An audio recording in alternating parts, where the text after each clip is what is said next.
আলাইকুম সুপ্রিয় ছাত্রছাত্রী, তোমাদেরকে অনলাইন ক্লাসে স্বাগতম। আমি প্রথম পত্র নবম অধ্যায়ের যে পাঠদান পিছনে করেছি তার বিভিন্ন শিট দিয়েছি। তোমরা শিটগুলো এখান থেকে হাতে লেখা শিট, এটা প্রিন্ট করেও নিতে পারো। তারপরে এখন আমরা তার পর্যায়ক্রমিক ধারাবাহিকতা নিয়ে আগে যা পড়েছি তারপর থেকে এখন আমরা আলোচনা রাখছি। আজকে সামগ্রিক ব্যয়ের বিভিন্ন উপাদান বিশ্লেষণ করব আমরা। এখানে কী কী উপাদান ব্যবহার হয় দেখা যাক, এবং সেই উপাদানগুলোর বিভিন্ন চিত্র বিশ্লেষণ এবং ব্যাখ্যা প্রদান করার চেষ্টা করব। ততক্ষণ তোমরা আমার সাথেই থাকবে আশা করছি। সামগ্রিক ব্যয়, এগ্রিগেট এক্সপেন্ডিচার, যাকে আমরা সংক্ষেপে এই দিয়ে দেখাই, এর বিভিন্ন উপাদান আজকে বিশ্লেষণ করব। কোনো অর্থনীতিতে সকল চূড়ান্ত দ্রব্য সেবার বর্তমান মূল্যকে সামগ্রিক ব্যয় বলা হয়, কারণ কোনো দ্রব্য ক্রয় করতে গেলে ওই পরিমাণ মূল্য ব্যয় করতে হয়, অর্থাৎ যা আয় তাই আবার ব্যয়। এক্ষেত্রে চূড়ান্ত দ্রব্য ও সেবার মালিক যে মূল্যে বিক্রয় করে, ভোক্তাকে ওই মূল্য পরিমাণ ব্যয় করে তা ক্রয় করতে হয় বা ভোগ করতে হয়। অর্থাৎ যে পরিমাণ যে মূল্যে বিক্রি হয় ওই পরিমাণ মূল্য পরিশোধের অর্থ ব্যয় না করতে পারলে ভোক্তা পণ্যটি গ্রহণ করতে পারে না বা ভোগ করতে পারে না।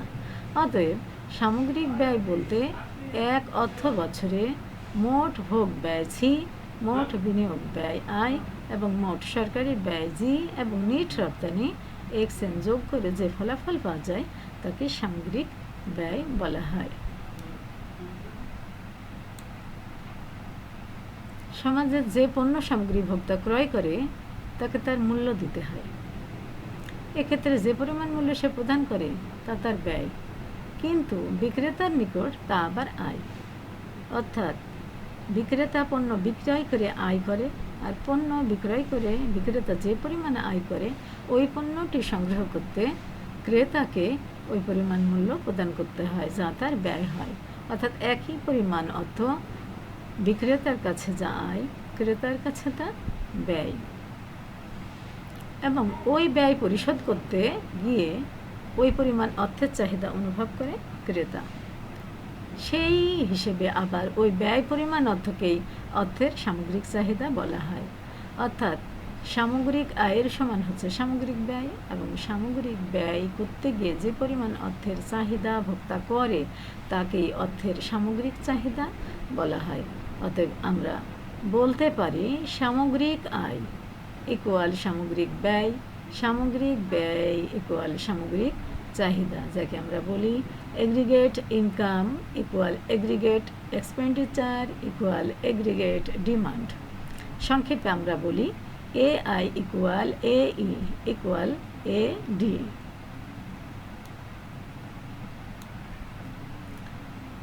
এখন সামগ্রিক ব্যয়ের উপাদান বিশ্লেষণ করতে গেলে আমাদের কিছু প্রাইমারি কনসেপ্ট প্রয়োজন বা কিছু উপকরণের ধারণা প্রয়োজন।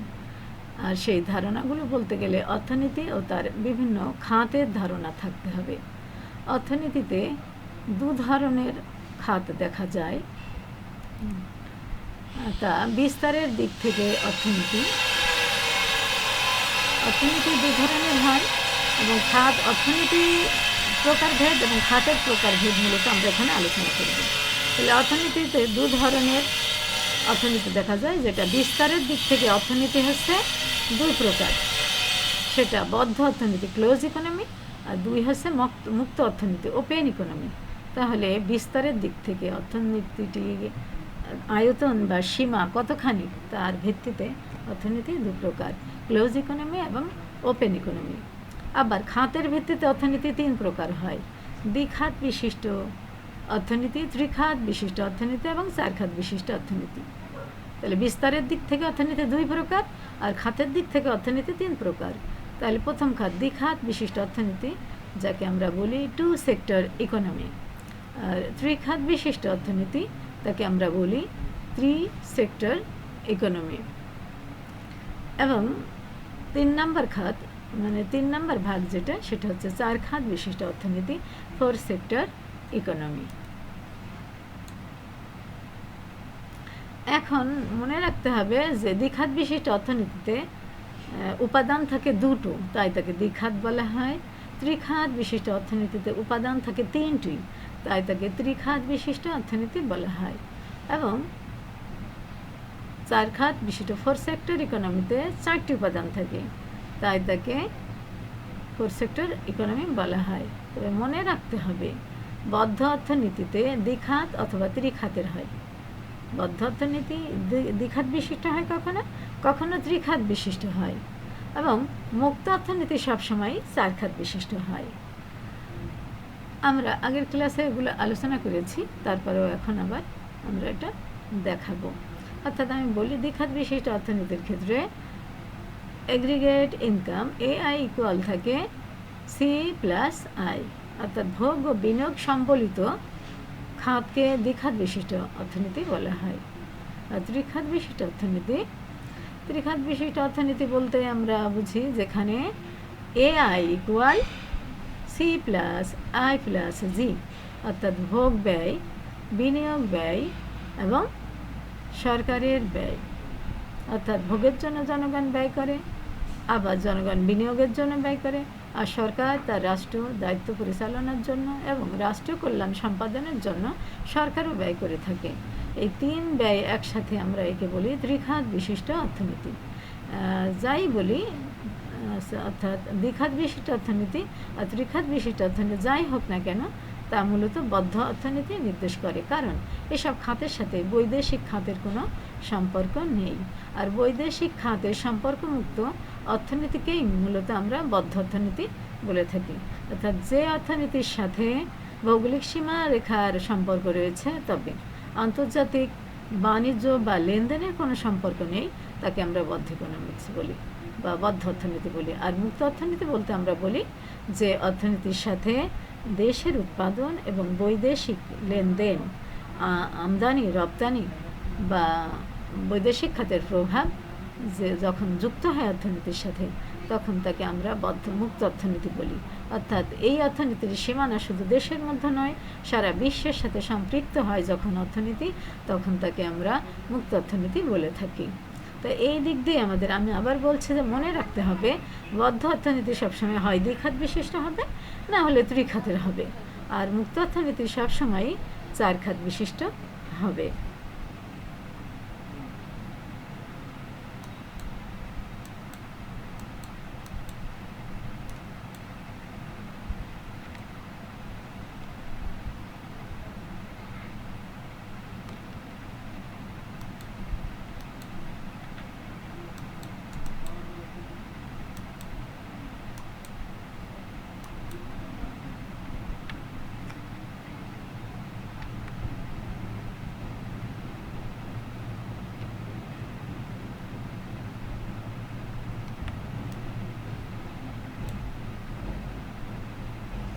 এখন আমরা দেখব যে আমরা উপাদান বিশ্লেষণ করতে গেলে আমাদের দেখতে হবে যে আসলে কি কি উপাদান ব্যয়ের সমীকরণে রয়েছে।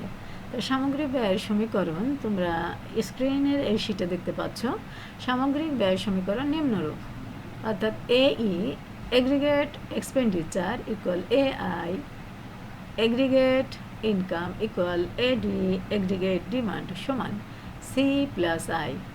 এখানে ভোগের খাত এবং বিনিয়োগের খাত রয়েছে। অতএব এই অর্থনীতিকে আমরা দ্বিখাত বিশিষ্ট অর্থনীতি বলতে পারি, যা 1 নম্বর সমীকরণ দিয়ে দেখাচ্ছি।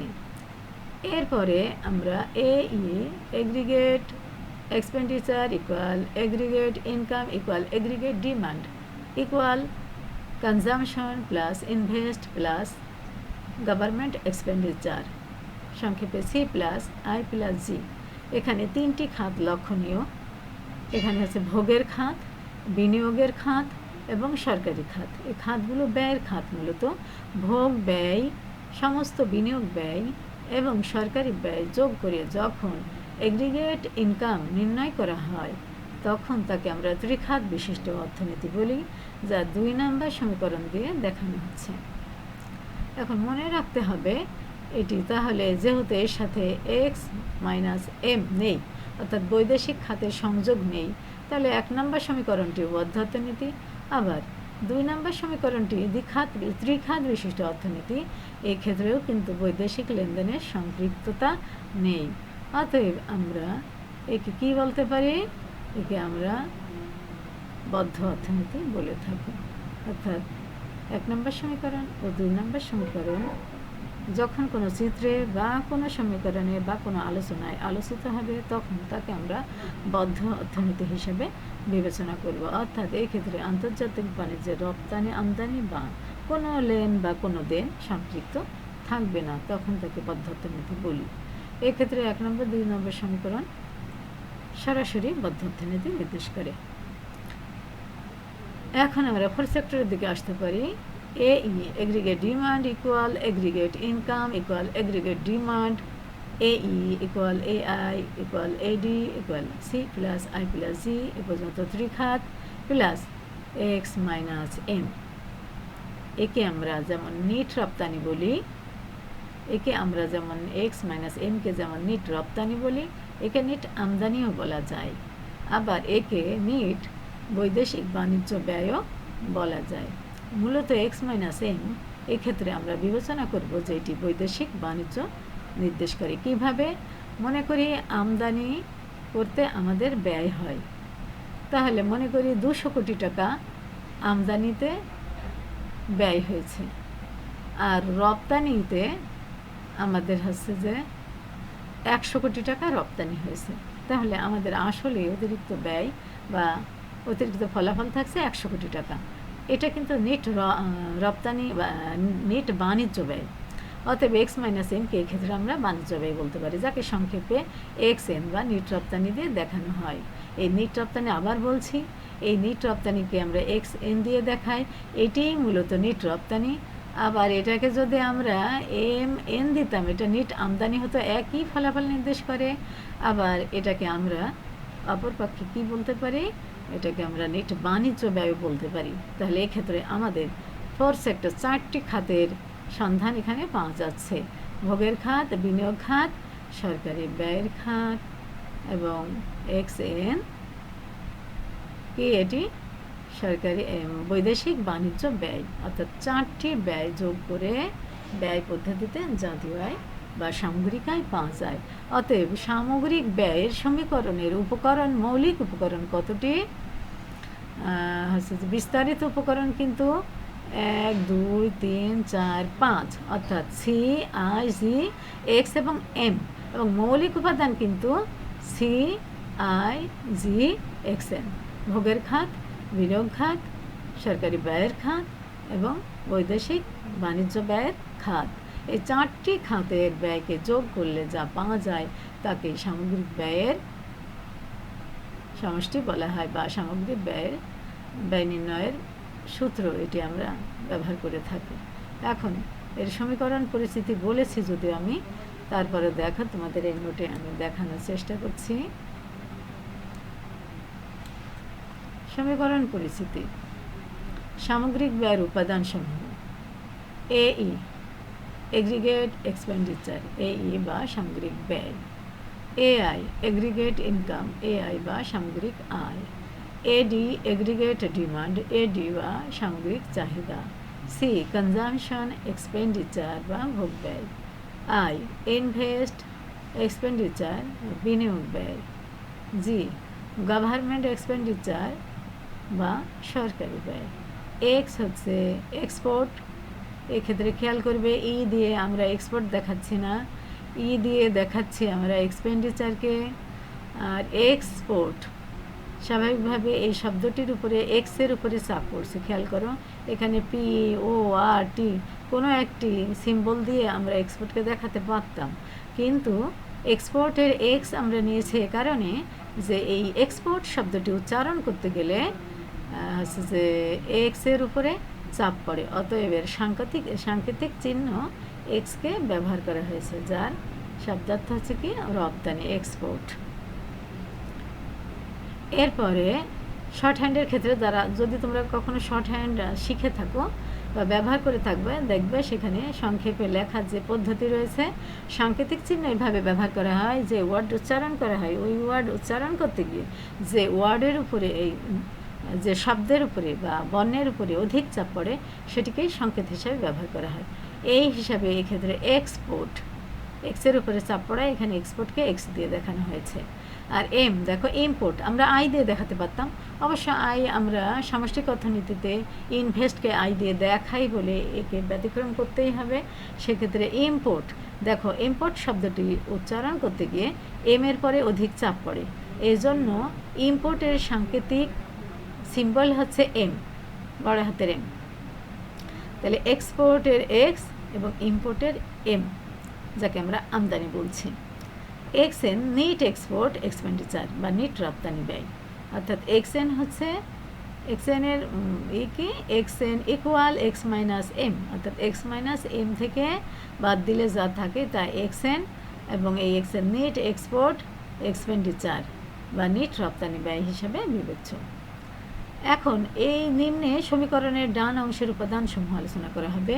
এদিকে রয়েছে এ ই এ আই এ ডি, এগুলো আলোচ্য বিষয় নয়। মূলত তোমাকে সমীকরণের উপকরণ বা উপাদান আলোচনা করতে বললে পুরোটাই আলোচনা করতে পারবে, তা আমি এগুলো আমি দেখাইনি। মূলত মৌলিকভাবে C plus I plus G plus X minus এমকেই বিশ্লেষণ করা প্রয়োজন। তারপরে এদিকে আমরা বলতে পারবো এগ্রিগেট এক্সপেন্ডিচার হচ্ছে একটা নির্দিষ্ট অর্থ বছরে একটা জাতি তার উৎপাদন পরিচালনার জন্য বা দেশ পরিচালনার জন্য যে সমস্ত ব্যয় করে থাকে, সেই ব্যয়ের সমষ্টিকে বলা হয় এগ্রিগেট এক্সপেন্ডিচার, যাকে মূলত আমরা বলি ভোগ ব্যয় যোগ বিনিয়োগ ব্যয় যোগ সরকারি ব্যয় এবং বাণিজ্য ব্যয়। এই চারটি ব্যয়ের সমষ্টিকে আমরা বলে থাকি এ ই বা এগ্রিগেট এক্সপেন্ডিচার।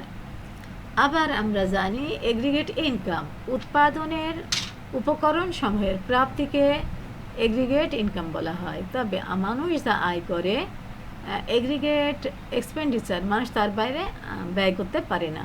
তাহলে মানুষ আয় করে, আয় হিসাব করতে গেলে উৎপাদনের উপকরণের সমূহের যে প্রাপ্তি তা যোগ করলে কিন্তু এগ্রিগেট এক্সপেন্ডিচার বা এআই পাওয়া যায়। অর্থাৎ এখানে মানুষ যা আয় করে তাই যদি ব্যয় করে, তাহলে এটি যেমন ব্যয়ের সমীকরণ, এটি কিন্তু এগ্রিগেট ইনকামেরও সমীকরণ। এটি যেমন এই এর সমীকরণ, এটি তদরূপভাবে এআই এর সমীকরণ। অর্থাৎ এই এর সমীকরণ যেমন আমরা C plus I plus G plus X minus M দিয়ে দেখাতে পারি, এআই এর সমীকরণটিও C plus I plus G plus X minus M দেখাতে পারি। তবে এক্ষেত্রে আবার বলছি, আমি আগেও বলেছি, মনে রাখতে হবে মানুষ যা আয় করে তা মানুষ ব্যয় করে, তাহলে ব্যয়গুলোকে যোগ করলে আয় পাওয়া যায়। আবার মানুষ যা ব্যয় করে, ব্যয় করতে গেলে তার কিন্তু এই চাহিদা মেটাবার জন্য ওই পরিমাণ অর্থের প্রয়োজন হয়। সে যে উপকরণ দৈনন্দিন জীবনে বা বাৎসরিক জীবনে বা এক অর্থ বছরে একটি জাতি ক্রয় করতে গেলে তার নির্দিষ্ট পরিমাণ অর্থের প্রয়োজন হবে। তার প্রয়োজনটা আমরা বিশ্লেষণ করি, তার প্রয়োজনটা হচ্ছে ভোগের জন্য সে প্রয়োজন বোধ করবে। তাহলে ভোগের ক্ষেত্রে তার এগ্রিগেট একটা ডিমান্ড রয়েছে, সে ভোগ মেটাতে গিয়েও চাহিদা করবে। আবার তাহলে এই ভোগগুলো মেটাতে গেলে সে বিভিন্ন রকম পণ্য ব্যবহার করবে, শাড়ি চুড়ি বই খাতা ঘরের আসবাবপত্র বিভিন্ন সামগ্রী সে ব্যবহার করবে। তাহলে সে এই সামগ্রীগুলো চাহিদা করছে এবং সে ব্যয়ের মাধ্যমে চাহিদা মেটাচ্ছে। তাহলে সি একাধারে যেমন ভোগ ব্যয়, সি একাধারে ভোগ চাহিদাও নির্দেশ করে। এরপরে আমরা দেখতে পাচ্ছি বিনিয়োগ। বিনিয়োগের ক্ষেত্রে সে বিনিয়োগ চাহিদা করে, শিল্পপতিরা বা পুঁজিপতিরা বিনিয়োগ চাহিদা অনুভব করে। তাহলে বিনিয়োগ করতে গেলে বিনিয়োগ কেন করে? সে হচ্ছে চাহিদা মেটাবে তাই। তাহলে তাকে বিনিয়োগ করতে গেলে তার ব্যয়ের প্রয়োজন হয়, তাহলে তাকে আয় থেকে তার এই ব্যয়টি সম্পাদন করতে হয়। তাহলে তার বিনিয়োগের ক্ষেত্রে একটি চাহিদা রয়েছে, তাহলে এটা বিনিয়োগ সামগ্রিক চাহিদা। আবার সরকার তার রাষ্ট্র পরিচালনা করতে গেলে এবং বিভিন্ন ভাতা বা কল্যাণমুখী কাজ, ভাতা রিলিফ প্রদান বা রাষ্ট্রের কল্যাণমুখী কাজ, উন্নয়নের কাজ, বিনির্মাণের কাজ, এগুলো করতে গেলে সরকারকে ব্যয় করতে হয়। তাহলে সরকারেরও ব্যয় রয়েছে। তাহলে সরকার কিন্তু ব্যয় করতে গিয়ে চাহিদা অনুভব করে। আমরা জানি সরকার ট্যাক্স কর ও অকর খাত থেকে যা আয় করে তা দিয়ে সে তার এই চাহিদা মিটিয়ে থাকে। তাহলে সরকারি ব্যয় হচ্ছে যে সরকার ব্যয় করার জন্য সে একটি ডিমান্ড করে, যাকে সরকারি ব্যয়ের এগ্রিগেট ডিমান্ড বলা যেতে পারে। আবার আন্তর্জাতিক বাণিজ্য রপ্তানিরও খরচ আছে, আমদানিরও খরচ রয়েছে। অতএব আমদানি ও রপ্তানি সংক্রান্ত বা বৈদেশিক লেনদেন সংক্রান্ত যে ব্যয় হয় তাকে বৈদেশিক বাণিজ্যিক ব্যয় বা বৈদেশিক ব্যয় বলা যায়। তাহলে এই যে এগ্রিগেট ডিমান্ড, এক্ষেত্রেও যারা এক্সপোর্টের সাথে জড়িত, যারা ইম্পোর্টের সাথে জড়িত, তারা কিন্তু বৈদেশিক বাণিজ্য করতে গিয়ে একটি চাহিদা অনুভব করে। তাহলে সব চাহিদাগুলো যখন আমি যোগ করছি তখন সেটি এগ্রিগেট ডিমান্ড হিসাবে প্রতিভাত হচ্ছে।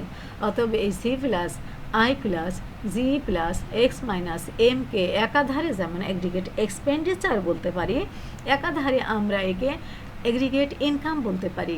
আর এগ্রিগেট এক্সপেন্ডিচার সম্পাদন করতে গেলে চাহিদা অনুভূত হয় এবং সেই পরিমাণ চাহিদাকেই আমরা এই উপকরণগুলো যোগ করে এগ্রিগেট ডিমান্ডও আমরা নির্ণয় করতে পারি। তাহলে এই একটি মাত্র সূত্র দিয়ে আমরা এগ্রিগেট এক্সপেন্ডিচার নির্ণয় করতে পারি, এগ্রিগেট ইনকাম দেখাতে পারি, এগ্রিগেট ডিমান্ড দেখাতে পারি।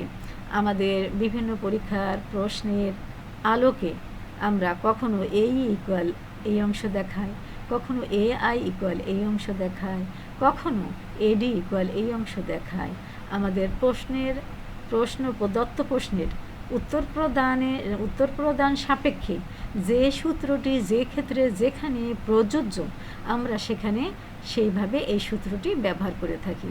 আর একবার বলছি, প্রয়োজনে আমরা এই equal C plus I plus G plus X minus M দেখাই আমার উত্তরের প্রয়োজনের সাপেক্ষে। আবার কখন আমরা A I equal C plus I plus G plus X minus M দেখাই। আবার কখনো আমরা AD equal C plus I plus G plus X minus M দেখাই।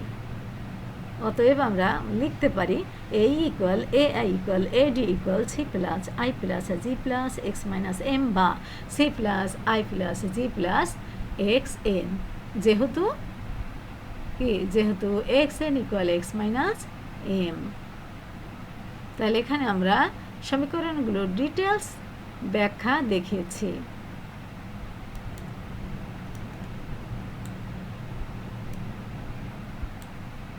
এখন দেখো নিম্নে সমীকরণের ডান অংশের উপাদানসমূহ আলোচনা করব আমি। 1 নম্বর হচ্ছে আমাদের সমীকরণে রয়েছে কি C plus I plus G plus X N. প্রথম উপাদানটি আমাদের হচ্ছে 1 নম্বর, খেয়াল করো এই যে ভোগ ব্যয়, কনজামশন এক্সপেন্ডিচার। তাহলে ভোগ কাকে বলে আগে আমাদের বুঝতে হবে। তোমাদের এখন প্রশ্ন হবে যে ম্যাডাম ভোগ কাকে বলে। তাহলে ভোগ বলতে আসলে আমরা কি বুঝি?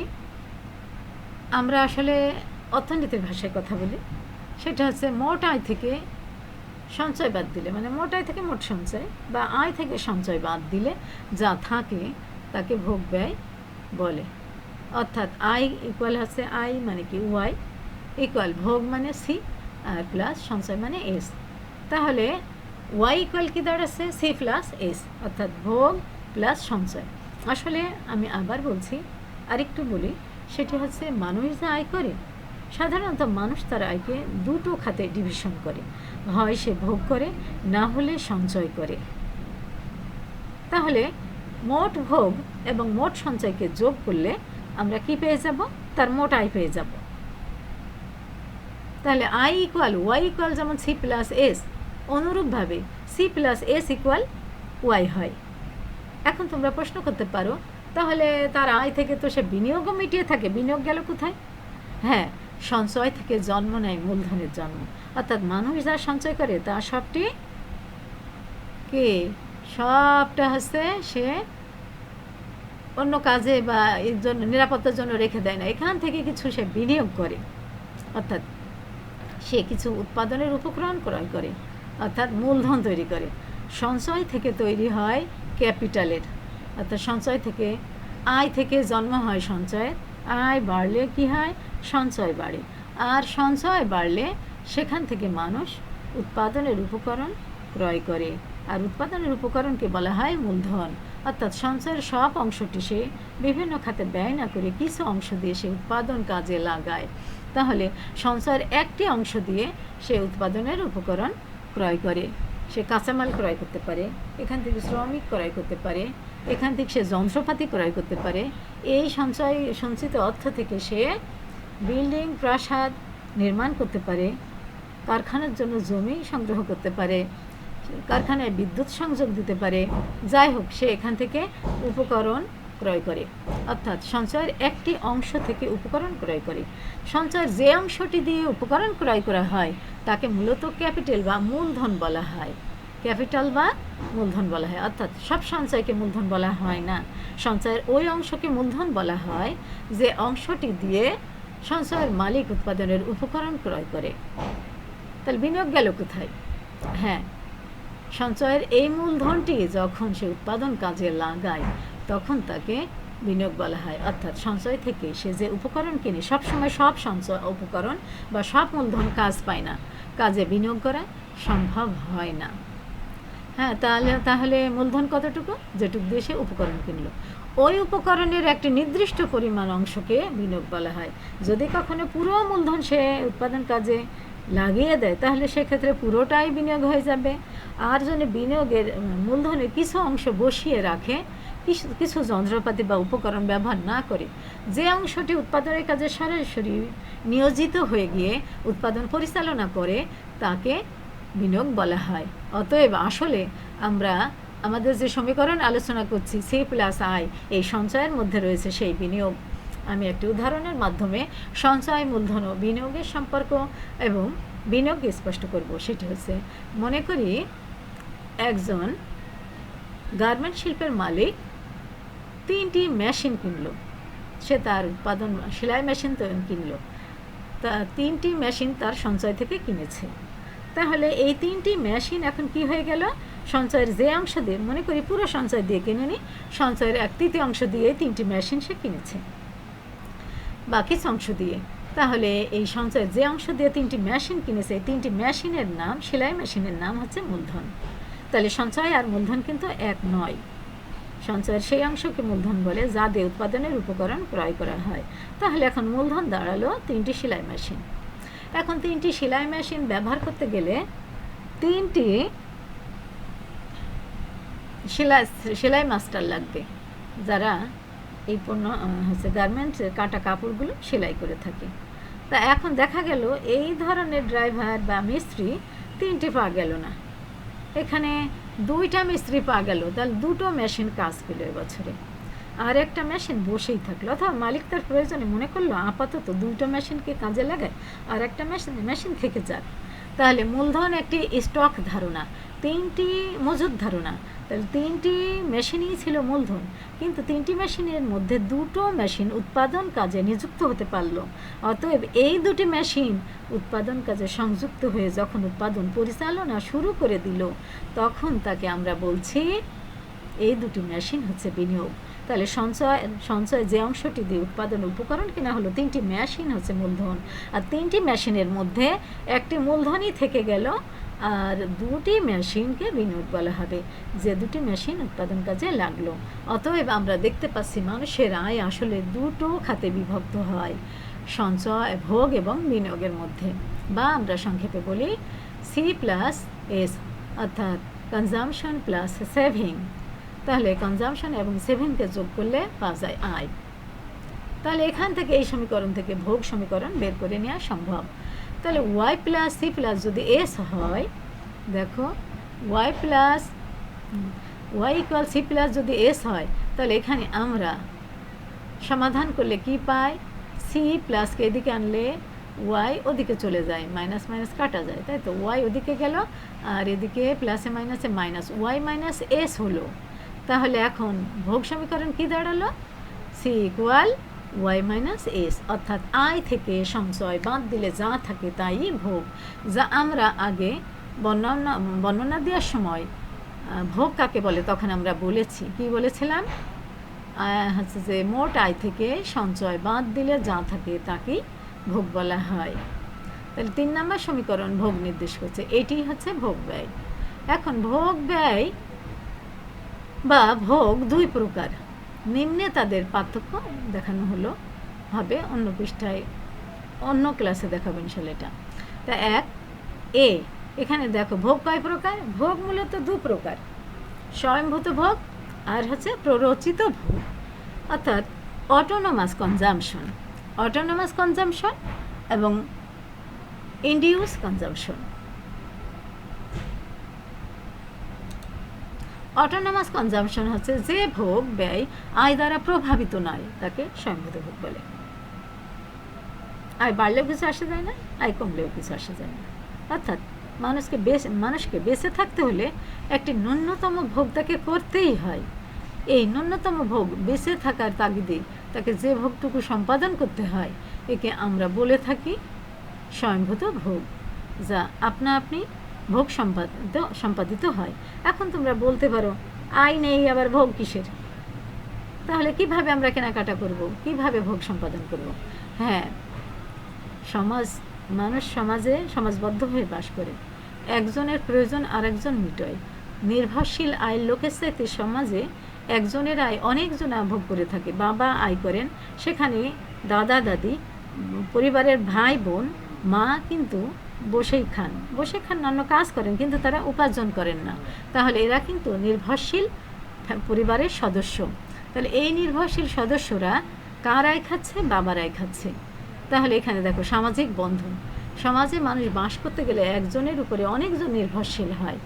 তাহলে এই যে যারা বসে খাচ্ছে তারা কিন্তু আয় দ্বারা তাদের ভোগ প্রভাবিত হচ্ছে না, তাদের ভোগটি অটোই পরিচালিত হয়। এরকম ছাত্রছাত্রীরা যখন পড়াশোনা করে তাদের বাবা মা তাদেরকে বই কিনে দেয়, খাতাপত্র, জুতা, ভালো ড্রেস, কত কিছু দেয়। এগুলো কিন্তু তার আয় দ্বারা পরিচালিত হয় না। ওই ব্যক্তির কাছে এটি কিন্তু অটোনোমাস কনজাম্পশন, অর্থাৎ তার আয় থাকলেও, একজন ছাত্রের আয় থাকলেও সে ভোগ করে, না থাকলেও ভোগ করে। সে কি না খেয়ে থাকে? এরকম সমাজে যারা গরিব দুঃখী রয়েছে তারাও সমাজের সহানুভূতি, যেমন দান, সদকা, জাকাত ইত্যাদির উপর তারা বেঁচে থাকে। এগুলোও তারা এইসব আয় থেকে তারা স্বয়ংভূত ভোগ পরিচালনা করে। কখনো বাবা মার উত্তরাধিকারী সম্পদ থেকে স্বয়ংভূত ভোগ পরিচালনা করে। এভাবে মানুষ আয় না থাকলেও ভোগ করে, যে ভোগ আয় দ্বারা প্রভাবিত হয় না। অতএব সহজভাবে আমরা এখন বলতে পারি যে ব্যয় আয় দ্বারা প্রভাবিত নয় তাকে স্বয়ংভূত, যে ভোগ ব্যয় আয় দ্বারা প্রভাবিত নয়, যে ভোগ ব্যয় আয় দ্বারা প্রভাবিত নয় তাকে স্বয়ংভূত ভোগ বলে। অর্থাৎ এ ভোগ স্থির হয়, কেননা আয় বাড়লে বা কমলেও স্বয়ংভূত ভোগ বাড়েও না কমেও না। কারণ যে আয় করে না তাকে সবসময় ন্যূনতম ভোগের মধ্যে থাকতে হয়। এই ন্যূনতম ভোগ একটা ছাত্রের বই, প্রাইভেট টিউশন ফিস, কলেজের ফিস, জামা কাপড়, মেসে থাকলে মেসের খরচ, বা হস্টেলে থাকলে হস্টেলের খরচ, এগুলো কিন্তু বাধা ধরা থাকে। এবং এই জন্য বলা হয় স্বয়ংভূত ভোগ স্থির থাকে। এটা আয় বাড়লেও কমে না, আয় বাড়লেও বাড়ে না, আয় কমলেও কমে না, অর্থাৎ আয়ের সাথে সম্পৃক্ত নয় এমন ভোগকে স্বয়ংভূত ভোগ বলে। স্বয়ংভূত ভোগের চিত্র আমরা অপর পৃষ্ঠায় অন্য জায়গায় পরবর্তী ক্লাসে দেখাবো ইনশাল্লাহ।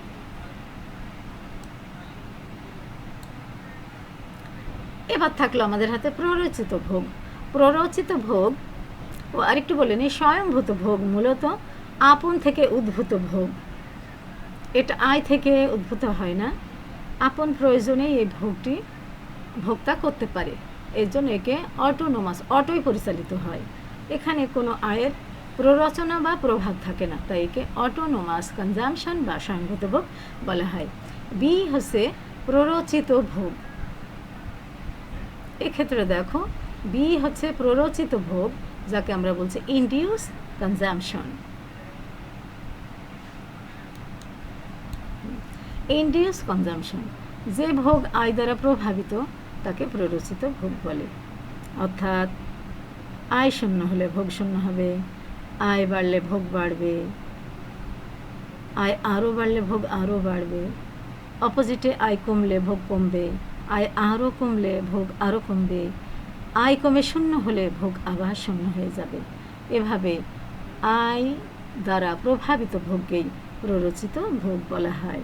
স্বয়ংভূত ভোগ স্থির থাকলেও প্ররোচিত ভোগ স্থির নয়, পরিবর্তনশীল। আয় যে হারে বাড়ে ভোগ সেই হারে বাড়ে। তবে মনে রাখতে হবে একটি কথা এখানে উল্লেখ্য, আমি এই শিটে দিইনি, তারপরও বলছি, সেটি হচ্ছে আয় বাড়লে ভোগ বাড়ে, তবে আয় যে হারে বাড়ে ভোগ কিন্তু সে হারে বাড়ে না। কারণ মানুষের রয়েছে সঞ্চয় প্রবণতা, অর্থাৎ মানুষ তার আয় থেকে কিছু সরিয়ে রেখে তারপরে সে ভোগ করে। এই কারণেই আয়ের অংশ মৌলিকভাবে দুটো, ভোগ ও সঞ্চয়। অর্থাৎ প্রত্যেকটা মানুষের মধ্যে রয়েছে সঞ্চয় প্রবণতা, আর এই সঞ্চয় প্রবণতার কারণে মানুষের আয় যতটা বাড়ে ভোগ ব্যয় ঠিকই, আয় বাড়লে ভোগ ব্যয় বাড়ে। আয় এবং ভোগের মধ্যে সম্পর্ক ধনাত্মক, তবে আয় যে হারে বাড়ে ভোগ ব্যয় তার চাইতে কিছু হলেও কম বাড়ে। যতখানি কম বাড়ে ততখানি সমাজে আসলে সঞ্চয় হয়।